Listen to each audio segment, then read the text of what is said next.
There is a place above the Arctic Circle where the sun disappears for months, and the darkness lasts long enough to change how people think. In a forgotten Norwegian village, 91 small lights burn behind 91 windows, each one marking a person who was set on fire in the snow by their own neighbors. Most of them were women, wives, midwives, healers, grandmothers, and one of the most important witnesses was a 12-year-old girl who survived by naming the women who would die instead of her. This is not a story about witches. It is a story about fear, grief, and what happens when a community decides that someone among them must burn so the rest can feel safe. Stay with me, because the deeper we go into this story, the darker it gets. The lights that won't go out, 91 flames glow where the sun disappears for 2 months, and the dark lasts long enough to change what people think is normal. In Vardø, the wind doesn't just howl. It listens, it remembers, and it carries names.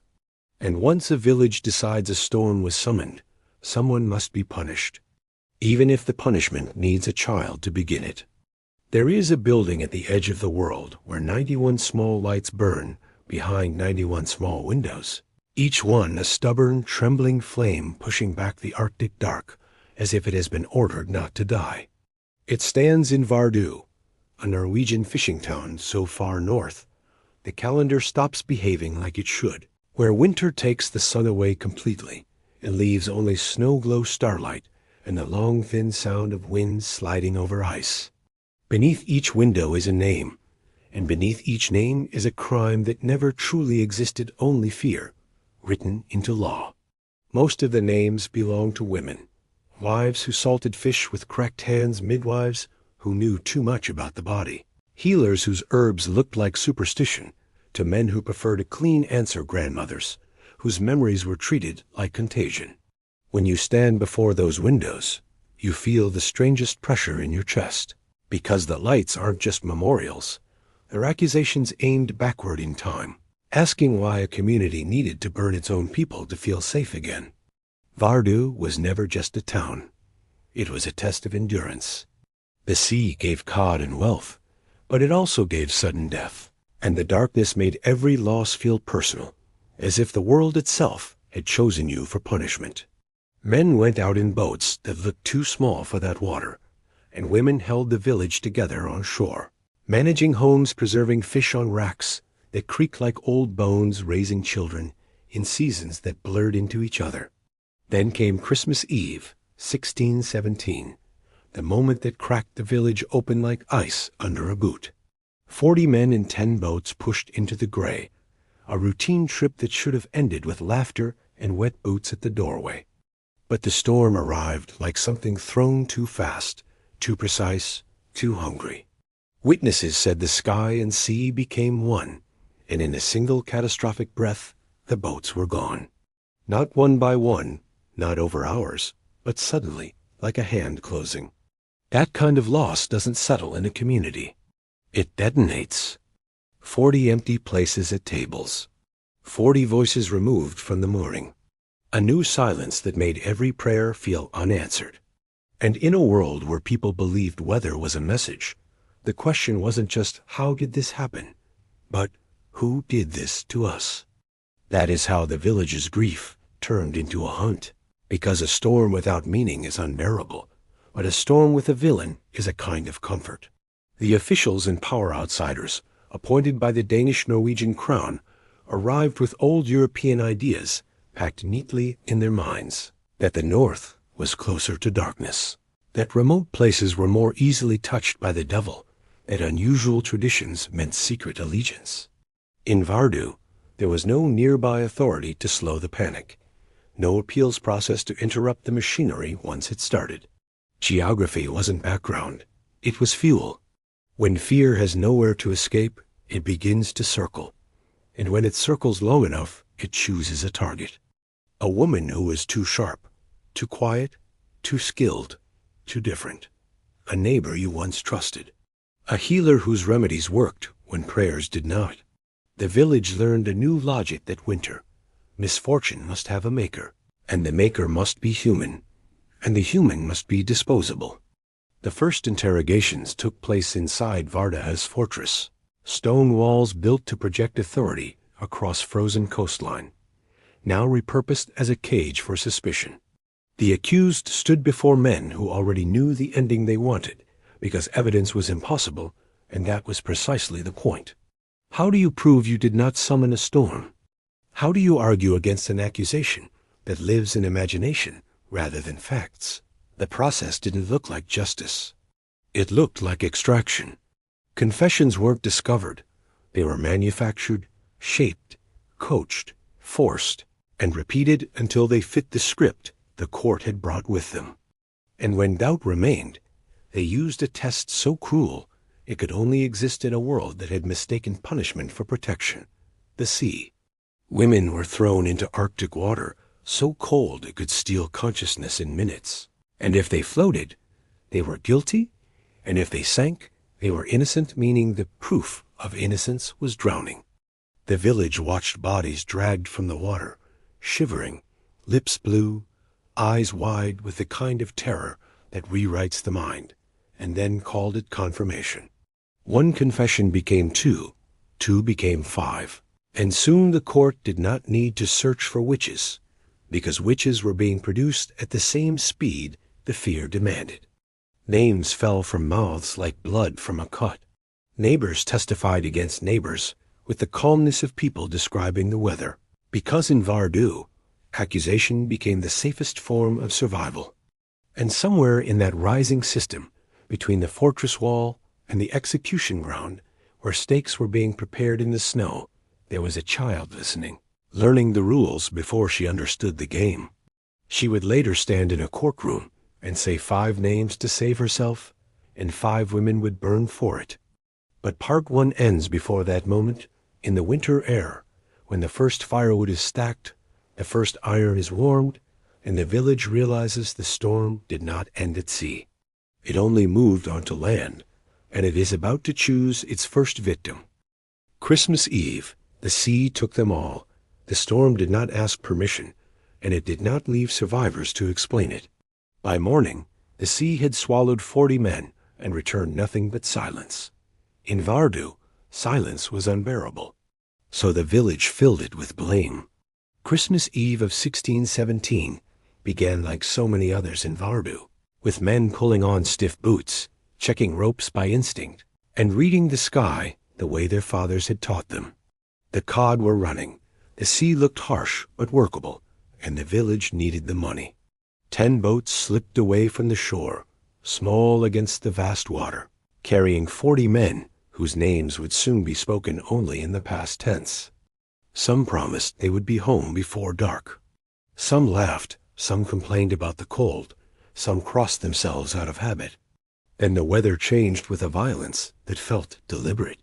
Witnesses on land later said it was as if the storm had been released rather than formed, as if a gate had opened somewhere above the horizon. The wind screamed, waves rose like walls, and within moments the boats were gone. Not damaged, not struggling, simply erased. No bodies returned. No wreckage drifted back. Just absence, sudden and total. The kind that makes the human mind look for intention, because randomness feels too cruel to accept. That night, women stood on the rocks, long after hope should have expired, staring into a darkness so thick it seemed solid. Children asked questions that had no answers. Houses filled with a new kind of quiet, the quiet of missing footsteps and empty chairs. 40 men dead in a community that measured its population in hundreds was not a loss. It was a rupture. The balance of the village shifted overnight, economically and emotionally, leaving behind widows, fatherless children, and a sense that something had gone terribly wrong in the moral order of the world. These were people who believed the natural world responded to human behavior, that storms were messages and disasters were judgments. So the question became unavoidable. Why this storm? Why these men? Why Christmas Eve? The idea that it was chance felt obscene. Chance offered no comfort. A cause, even a monstrous one, did. In the weeks that followed, grief fermented into suspicion. Every memory was re-examined. Who had argued recently? Who had muttered complaints about the men who went to sea? Who knew herbs, charms, old words that were never fully explained? The village did not invent witchcraft in that moment, but it gave it urgency. The officials stationed in Vardø, foreign men, trained in European demonology, did not discourage this thinking. They recognized the pattern instantly because they had seen it elsewhere. Disaster followed by accusation, accusation followed by confession. They believed the north was closer to evil, that remote places were more easily touched by dark forces, and that storms summoned too perfectly must have been called by human hands.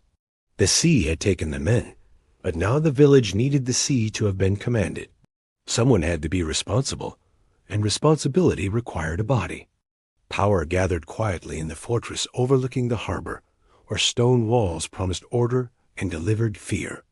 The law had recently been sharpened to make accusations easier to prosecute, and in a place this isolated, law was whatever the men in charge said it was. There was no higher authority watching closely, no urgent correspondence from the south, no appeal that could arrive in time to matter. The court did not wait for proof, because proof was not the point. What mattered was restoring a sense of control, and control required a spectacle. The first accusations were careful, almost polite, framed as questions rather than declarations, but everyone understood what they meant. Once a woman was named, the outcome was no longer uncertain. The trial was a ritual designed to move grief somewhere visible, somewhere punishable. And so the village crossed a line it would not uncross for 70 years. Neighbors began to testify against neighbors, not because they were certain, but because uncertainty itself had become dangerous. To doubt was to risk being suspected next. To remain silent was to appear complicit.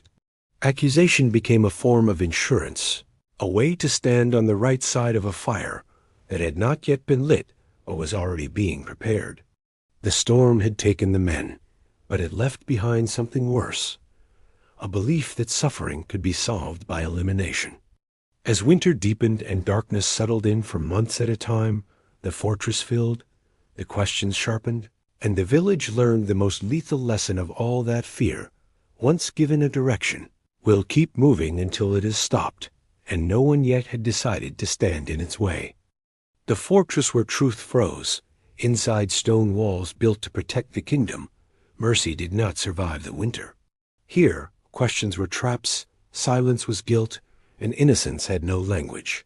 Once the door closed, the outcome was decided. Only the confession was missing. Vardø's fortress rose over the harbor like a warning rather than a refuge, its thick stone walls cutting the Arctic wind, but trapping something far colder inside. Built to project authority at the edge of the world, it became the place where fear was given rules and grief was turned into procedure. Women were brought through its gates one by one, their footsteps echoing against stone that had never cared who walked upon it. Inside, the air smelled of damp, smoke, and old iron, and the men who waited behind the tables did not look like monsters. That was the most dangerous part. They looked ordinary, convinced, even calm, because they believed they were doing necessary work. The accused were not asked whether witchcraft existed. That question had already been answered. They were asked how they practiced it, who taught them, and who else stood with them on the mountain when the storm was called down. These were not investigations. They were performances shaped by expectation. Every denial was treated as stubbornness, every hesitation as proof of deeper guilt. How do you defend yourself when the crime is invisible and the evidence is belief? How do you argue against a storm that has already been declared unnatural? The courtroom was not interested in truth, only in alignment. The confession had to fit the story the judges already knew, and when it did not, pressure was applied until it did. The most efficient tool was water. The accused were taken from the fortress and brought to the sea, not in secret, but in full view of the village, because fear works best when it is shared. They were bound and thrown into water, so cold it stole breath instantly, water that punished the body for existing. If the woman floated, It meant the water rejected her, and rejection meant witchcraft. If she sank, she was innocent, but innocence meant drowning. Either way, the test ended the same way. Broken bodies dragged back to shore, shaking, gasping, minds already fractured by terror. Those who survived were returned to the fortress, where the message was clear. Confess, and the suffering will end. Refuse, and it will continue until something inside you gives way. Confessions followed, and they were elaborate, detailed, and horrifying, not because they were real, but because they reveal what fear can invent when guided. Women spoke of flying through the air, of changing shape, of dancing on dark mountains under endless night. They described knots tied in ropes to summon wind, cups shared with the devil, promises whispered in exchange for power. These stories did not come from lived experience. They came from books, sermons, and whispered coaching, shaped by what the court expected to hear. Once one woman confessed and named others, the process accelerated. Each new name justified the last, and the circle widened with mechanical precision.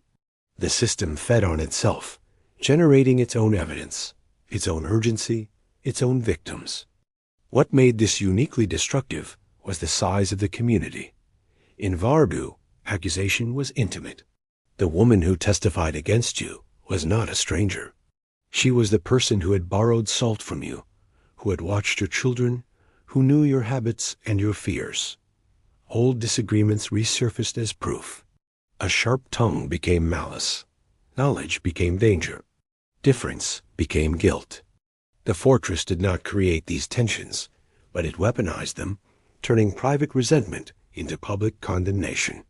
The safest position became compliance, and the cost of refusal grew higher with each execution. The fires were prepared within sight of the fortress, close enough that the accused could see the stakes being driven into frozen ground, could smell the wood being stacked, could hear the murmurs of the crowd gathering. This was not accidental. It was part of the lesson. The women waiting in the cells did not need to be told what would happen next. They could watch it being built. When the first flames rose against the Arctic twilight, the village crossed another threshold. Punishment had become spectacle, and spectacle had become reassurance. People told themselves the fires were protecting them, that each burning pushed the darkness a little farther away, that the storm had been answered. But something else was happening inside those walls, something quieter and more devastating. Children were watching. They were listening to the stories, absorbing the rules, learning who survived and why. Fear was being taught, and it was being taught early. In the shadows of the fortress, a generation learned to associate safety with accusation and survival with obedience. And somewhere among them was a young girl who would soon be brought inside, not as a victim yet, but as a tool. The fortress had learned how to break women. Next, it would learn how to use a child to keep the machine running. The mountain that watched them burn, they said the witches gathered on the mountain because it could see everything. They said the wind listened there, and the sea obeyed what was whispered at its peak. What no one said out loud was that the stories were being taught, not discovered. Beyond the fortress and the harbor, beyond the fish racks and the clustered wooden houses, the mountain called Damen rose from the Arctic landscape like a fixed accusation. It was always there, visible from almost anywhere in Vardø, its dark outline cutting into the pale sky, its summit wrapped in mist and rumor. Long before the trials, people spoke of Damen with unease, but now it became something else entirely. It became the stage upon which every fear was projected. Judges asked about it by name. Witnesses were encouraged to mention it. Confessions that did not include the mountain felt incomplete, suspicious, unfinished. Damen was not just geography anymore. It was evidence. Women brought before the court began to describe gatherings there, not because they had gone, but because they understood what the court needed to hear. They spoke of night journeys through the air, of feet that never touched the ground, of shapes that changed under the cover of darkness. They described fires that did not warm, music that did not comfort, and a presence that watched them with approval. Each story was more detailed than the last, not because the women were lying creatively, but because repetition had taught them the pattern. The judges leaned forward when certain words were spoken. They nodded when certain images appeared. The accused learned quickly that survival depended on telling the right kind of lie. What the court never acknowledged was how these stories spread. Prisoners were held together in the fortress, crowded into cold cells where fear had nothing to do but speak. Among them were outsiders, educated people exiled from larger cities, familiar with the demonological manuals that circulated through Europe. These books described exactly what witches were supposed to say: the devil's appearance, the rituals, the gatherings, the flights. Words passed from mouth to mouth like contraband, shaping confessions before they ever reached the courtroom. When a woman repeated these stories under interrogation, the judges heard confirmation, not contamination. The machinery tightened. The mountain became more real with every retelling. As the executions continued, the village adapted in small, terrible ways. People learned not to intervene, not to comfort the accused too openly, not to be seen asking questions. Grief went underground. Kindness became risky. Every interaction carried a calculation.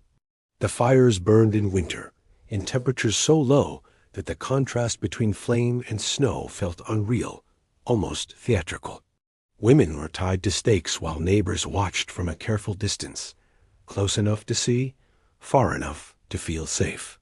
The executions were meant to cleanse, but they left a residue that touched everyone who witnessed them. Fear settled into daily life like frost, thin at first, then permanent. It was during this period that the trials reached their most dangerous stage, because the court needed more names to justify what it had already done. One confession was no longer enough. Each condemned woman had to produce others, widening the circle so the fires would not seem arbitrary. This is where the system turned inward completely, feeding on the most vulnerable voices it could find. Children were questioned, not because they were reliable, but because they were pliable. A child's words carried a strange authority, an illusion of innocence that masked the pressure behind them. And the court knew this. A girl named Marin was brought into the fortress after losing her mother to the flames. She was 12 years old enough to understand fear, too young to resist it. She had watched her world collapse piece by piece, first through absence, then through fire. Now she stood in a room of men who spoke softly and asked her to remember things she had never seen. They did not threaten her openly. They did not need to. The fortress itself did that work. The memory of her mother burning did that work. The unspoken knowledge that silence could make her next did that work. They asked her about the mountain. They asked her who she had seen there. They asked her to describe what she knew, and when she hesitated, they filled in the gaps for her. Marin learned quickly which answers brought nods, which brought relief, which made the questioning stop for a moment. She began to speak in the language the court had already written, repeating images she had been taught, assembling a story that sounded convincing because it matched the others. Then came the final question, the one the trials always arrived at eventually. They asked her for names. The fires outside the fortress were already prepared for the next executions. The mountain stood silent in the distance, unchanged, indifferent. And in a cold room of stone and fear, a child understood that her survival depended on choosing who would not survive next. The child who fed the fire, they did not put the rope around her neck. They put words in her mouth and told her it was mercy. What burned next was not just women, but the last illusion of innocence. Marin stood in the fortress courtroom so small, she barely reached the edge of the table, her feet not quite steady on the stone floor, her breath fogging the cold air with every word she spoke. She was 12 years old, an age when memory is fragile and authority feels absolute. When survival means obedience, even if obedience destroys something inside you that never grows back. The men before her spoke gently, carefully, as if they were protecting her, as if they were offering her a way out. They reminded her what had happened to her mother. They reminded her what had happened to her aunt. They did not have to say what would happen to her if she disappointed them. The fortress had already explained that lesson in fire. Maren began to speak, and once she started, the story seemed to write itself. She described the mountain because everyone else did. She described the gatherings because the judges leaned forward when she did. She spoke of Satan because that was the language of the room, the vocabulary that made adults nod in grim satisfaction. Each sentence felt like stepping onto ice that might break, but she kept moving because stopping felt worse. When the questions turned to names, the room grew quiet in a way that pressed against her chest. This was the moment the court had been waiting for, the moment when fear could be transformed into fuel. She gave them 5 names, 5 women she knew, 5 faces from her village, women who had likely helped her after her mother died, who had shared food, who had spoken kindly to her when others avoided her. The court wrote the names down carefully, with ink that did not shake. The judges did not ask why these women. They did not need to. A child had spoken, and that was enough. The machine accepted the offering. The arrests followed quickly. There was no hesitation now, no pretense of caution. The 5 women were taken from their homes, dragged past neighbors who looked away, brought into the same cells where others had already learned what confession meant. The interrogations followed the familiar pattern: denial, pressure, water, cold, repetition. Some confessed quickly, voices breaking as they repeated stories they had heard before. Others resisted until their bodies could not support their will any longer. What mattered was not what they said, but that they said something that fit. On the 20th of March, 1663, all 5 were burned alive in the snow within sight of the fortress that had already decided their fate. Maren survived. That fact is often spoken as if it were mercy, but survival carried its own punishment. She was not celebrated. She was not protected. She was used, then set aside, a living reminder of what fear could extract from a child. She was eventually sentenced to a workhouse, not because the court believed she was innocent, but because someone finally hesitated. A judge named Mandrup Pedersen Skinnable began to look closely at the records, at the contradictions, at the rehearsed language that appeared again and again. He saw what others had refused to see, that the trials were not uncovering witches, but manufacturing them. By the time Skinnable intervened, the damage was already vast. The winter of 1662 to 1663 became the most intense wave of persecution Vardø had ever known. 30 women were put on trial in a single season. 18 were burned alive. 2 more died under torture before the fire could reach them. Their bodies burned afterward as if even death itself needed to be punished. The village moved through this horror with grim efficiency, because stopping would have meant admitting what had been done. Each execution justified the last. Each confession demanded another. Maren lived out her life in the same village where her words had helped condemn 5 women to death. There is no record of forgiveness, no record of comfort, no record of anyone telling her that it was not her fault. History records her as a witness, as a name in a ledger, but the real cost of what happened to her cannot be measured that way. The trials had found the most efficient weapon of all, a frightened child trained to speak fear fluently.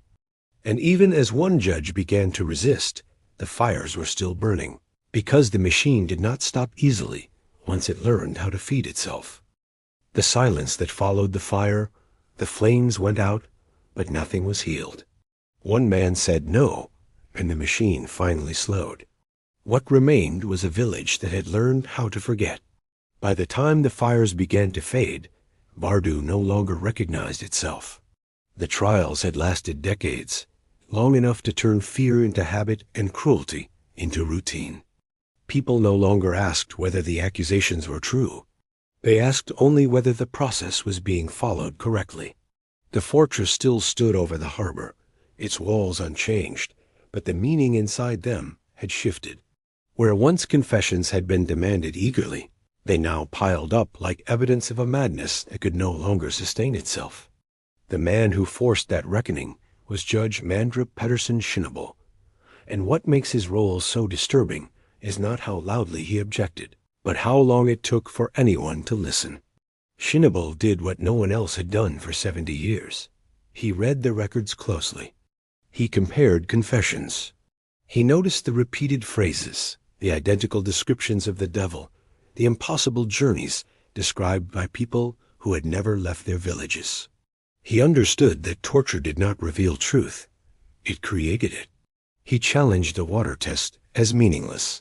He questioned why children's testimony carried such lethal weight.